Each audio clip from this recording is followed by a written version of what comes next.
Hey everybody, hey, welcome to this week with Reading Smoke with Phil Jose.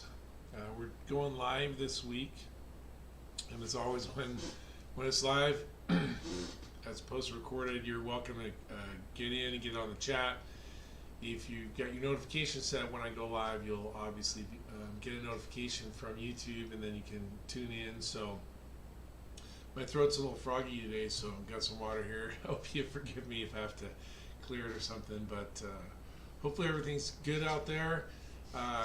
Really a lot of positive stuff going on in the country, so that's great for us with the vaccine and all that kind of stuff. I just got back last week. I was doing it, posted a recorded session because I was out on the road, went to visit my kids, and got to do some touristy stuff, so it was great. So anyway, this week got some new subscribers. As always, I'd like to thank you for subscribing and spreading the word to the Reading Smoke Nation.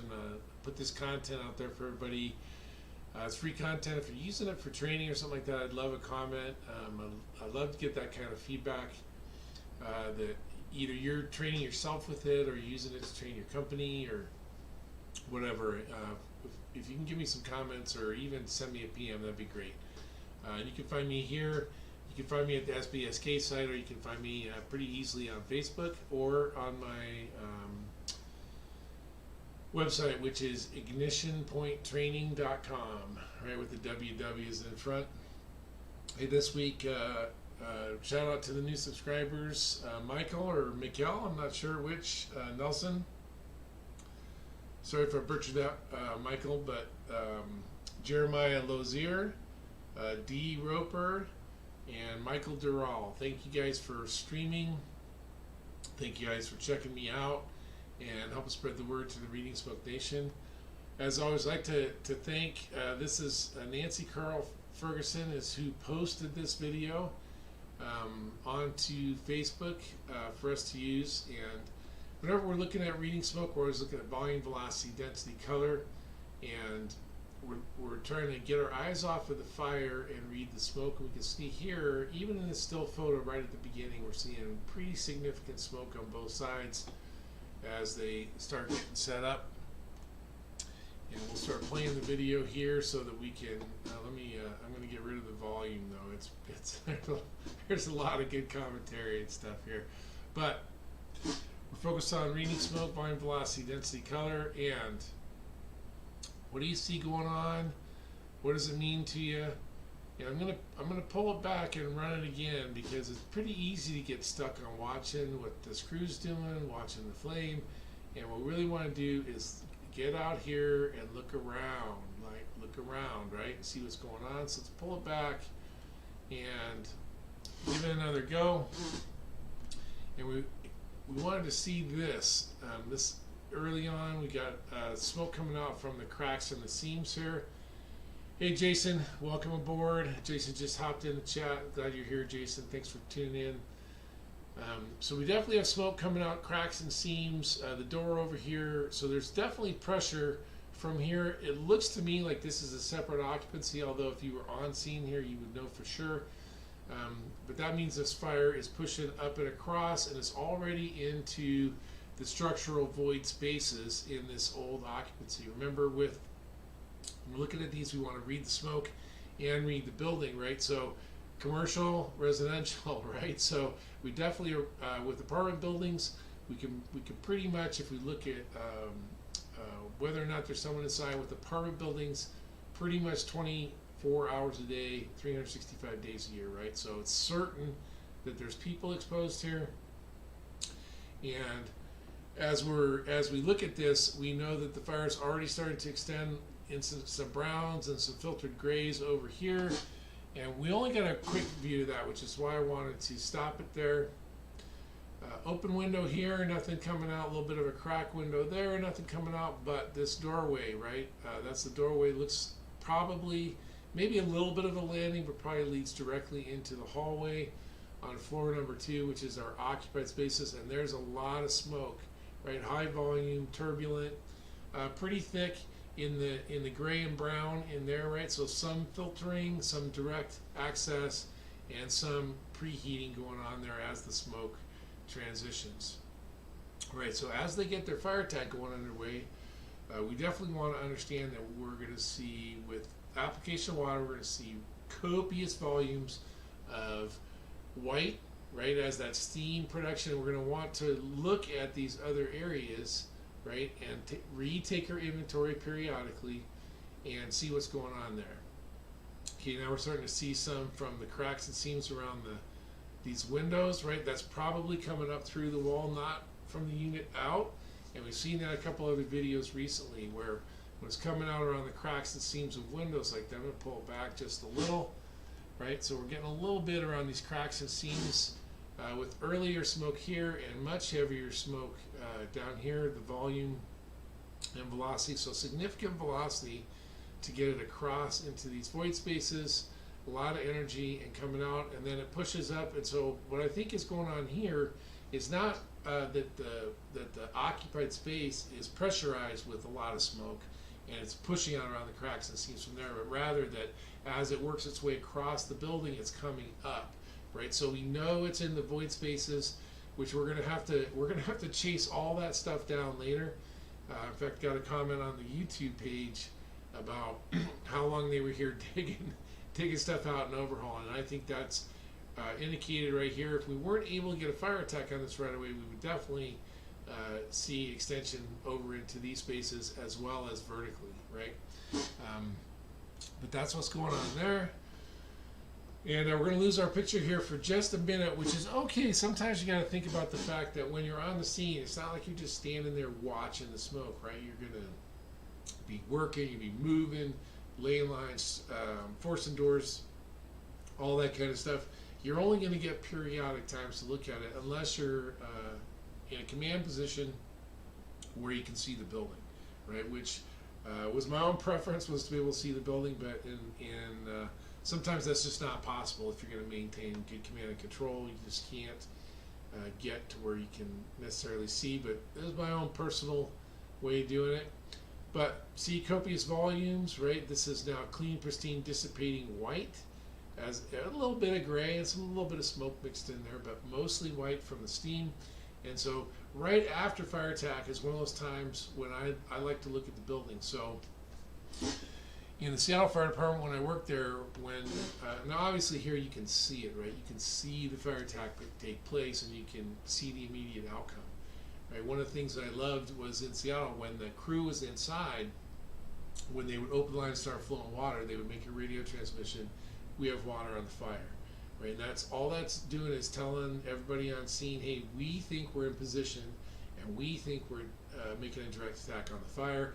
And then that is a cue for me, if I'm the IC or division soup or even the search teams and stuff, like if I'm on the floor above,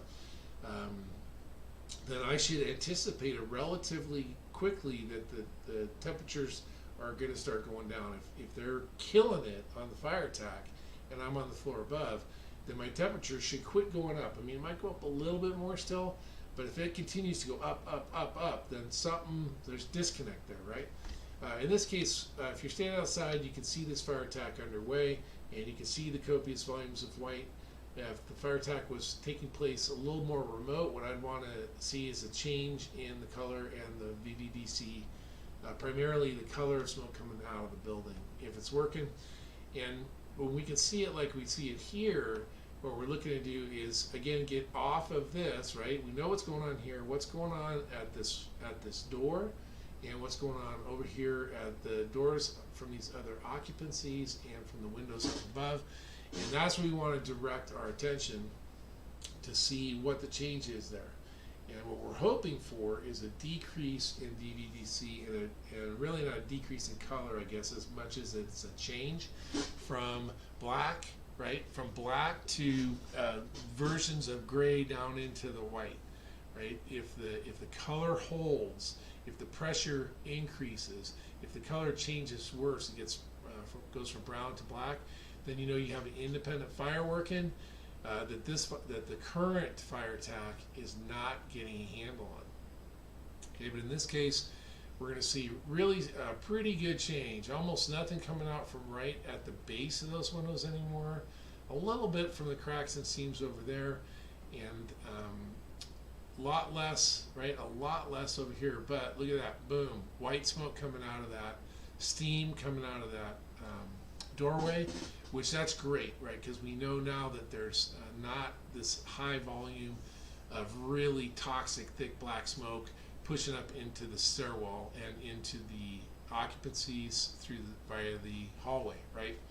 The hallway should start getting cleared out. If we can open it up there, it'll even help more. And we should have pretty good visibility in most of these places. We are now getting a little smoke coming out of this window. Again, to me, that looks like residual. It's just sort of drifting out. It's not coming out with any velocity, right? It's really laminar. It's coming out slow. It's just floating out, right? If it was coming out with some turbulence or with some sideways pressure, right, or the color was getting worse, then I'd be pretty certain there was a fire, independent fire had already got going in this apartment, right? I'd want to keep an eye on that, really close eye on that one, and communicate to my crews that are up there, right? Now, we all know that this is not the end of the firefight, right? As we mentioned earlier, like this, as the smoke, as the heat, as the fire is pushing into the overhead, as it's pushing into the adjacent occupancy, as it's going through the floor joists, in these types of buildings, very often you have wet walls with some space in there. If it makes its way, right, it could be traveling right now. And so we're gonna want to take a look at and see, are there places, right? If we get up to the roof and we can see some smoke coming out of there, we might want to open it up, but we also want to take a look at it and say, hey, is it just drifting, or does it have push? Does it have turbulence? Does it have is it thick, right? If we see the signs like if it's dark gray to black, if it's coming out with turbulence, if there's high volume, right? Those are indicators that there's another firework and maybe in the wall space somewhere. We'd want to get on the radio and let the boss know, right? May not want to open it up right away till we get some water maybe on these intermediate floors, right? If we open it up too soon without water in place, we could add ventilation to the mix, right? Then we're going to significantly change the way that smoke looks. It might even start coming out flame instead of just smoke if it's up here, right? But something we haven't really talked about much was spearheaded by a comment on Facebook. They said one of the firefighters who was at this fire is saying, hey, they did a lot of digging out. They were here a long time. So when you're digging out, then you're looking for small trails of smoke, and then you have to follow those back to wherever they're coming out, right? So if we have like this crack up here where we had smoke earlier, and we're just constantly seeing this little bit of white smoke coming out of there, maybe a tiny bit of gray or brown, but it's just drifting out, and it just won't stop. It just keeps drifting out, right? You're gonna have to figure out where that's coming from, right? Wherever there's smoke, there's fire. But this volume of steam is gonna drop off relatively quickly, and we're gonna be able to start using the smoke to track down where we have embers, where we have a little bit of extension, where a little bit of lath behind the plasters caught on fire. Any one of those embers, right? We want to track all that stuff back and find every single one of those, particularly, right? All the time, we wouldn't want a fire to get going, but when we have occupied buildings like this, and maybe some really minor damage, like pretty good damage on floor 1, right? Significant to this commercial occupancy, which I believe was a hardware store. Maybe some pretty good smoke damage in one or two of these units up here, but probably no damage at all up here and over here, to the point where these people are going to be looking to get back into their homes, right? And so we don't want to do that if we haven't watched the smoke, read the smoke, followed that back, and found all of the places where there's a little ember, a little piece, just a little bit is all it takes if we don't find it, right? So we can use the smoke, even very low volumes of smoke, and most of the time it's white, right? That's what happens most of the time, at least in my experience. It is that we can just follow that back, figure out where it's coming from, and then put that fire all the way out, okay? All right, once again, I want to go back to say thanks to Nancy Carl Ferguson of the little American flag there. Thanks for posting this video and hopefully letting us learn from it. As always, I'd like to say like and subscribe. You can see in the show notes, you can see the link to this original video as well as to my posting on SBSK. And you can also see in the show notes most of the places I'm teaching the rest of the year. I don't have a full list up there yet because I'm still working on a couple of dates. And as soon as I get links for registration stuff, they'll be in there as well. As always, you can check on my website and find out all that stuff too. Sometimes I forget to move stuff over to the YouTube. So the most comprehensive list is always there. And with that, I think that's it for today. Thanks for being here. Really do appreciate everybody who tunes in. When these videos start getting 100, 150, 200 views in a week, I think maybe there's a little bit of impact going on. So thanks for spreading the word. Thanks for being part of the Reading Smoke Nation. Hey, thanks again, Jason, for tuning in live, and we'll see you next week. Unless I see you in the comments. With that, I'm Phil Jose, and I'm out.